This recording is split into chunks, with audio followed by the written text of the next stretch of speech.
po ng istorya, ha? Maantigo ka sa daghang kayong mabutang, suhito ka.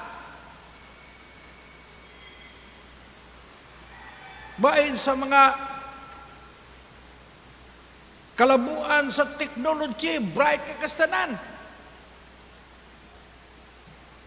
Kamao kamuhubad sa mga kahulugan, sa dagway, sa langit ug sa yuta. Aman nga nung dili, man kamo makasabot sa kahulugan ining panahon na. We know it is very evident that everything in this world inong tabugan, nagkalisod-lisod, nagkabuang-buang, nagkapandol-pandol. Murag gidua-duaan na nanila ang mga butang. Nga angayan unta nga atong ugmaron. Atong higugmaon ng Diyos. Atong alagaran ng iyang simbahan.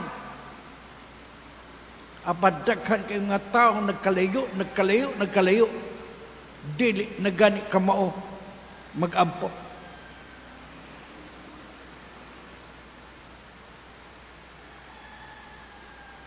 Nagbisa ko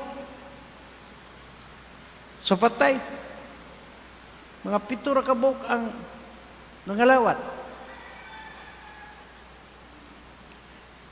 Pag humana kong misa, nanood ang daghan kayo. Diha na sila sa gawas. Mga laig tinuuhan.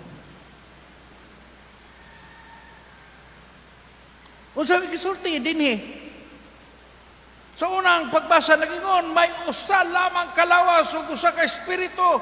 Ingon man nga may usa lamang kapaglaom ug alang niini gitawag kamo sa Dios. Nganong nagkabahin-bahin naman ang gitawag nato Kristiyanos, dili na mga lawat kaniadto tanang Kristiyanos mga lawat. May usa lamang ka Ginoo, usa ka pagtuo o usa ka bunyag. Karon nanay mga Kristiyanos, dili na magpabunyag, dili na motuo sa mga sakramento. May usa lamang ka Dios o kamahan sa tanang mga tao nga mao ang labaw sa tanan ug nagbuhat pinaagi sa tanan ug anaa sa tanan.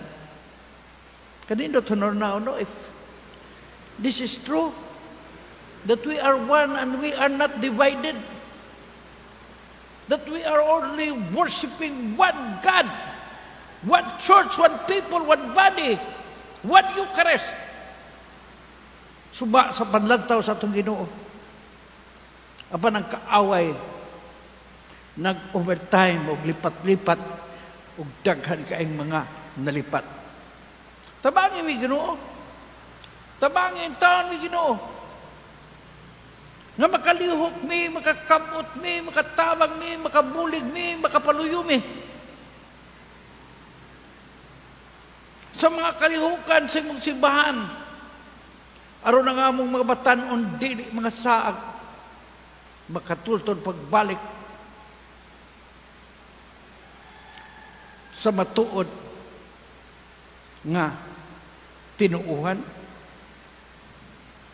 Lisod kayo og bright kay tas daghan kayong mga butang. Apan bahin sa mga butang nga mahinungdanon,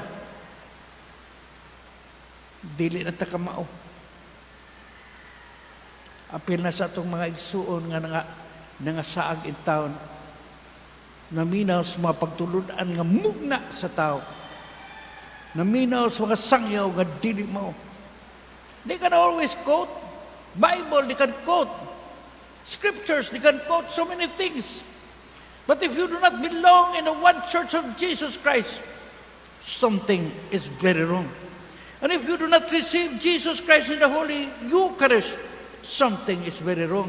And if you do not go to confession and ask for forgiveness for your sins, something is very wrong. Let's pray for us. Let us pray for our families. Let us pray for our brothers and sisters. Sa ngalan sa Manok sa Anak ug sa Espiritu Santo. Amen. Manindog. Magkabok kita nga maanda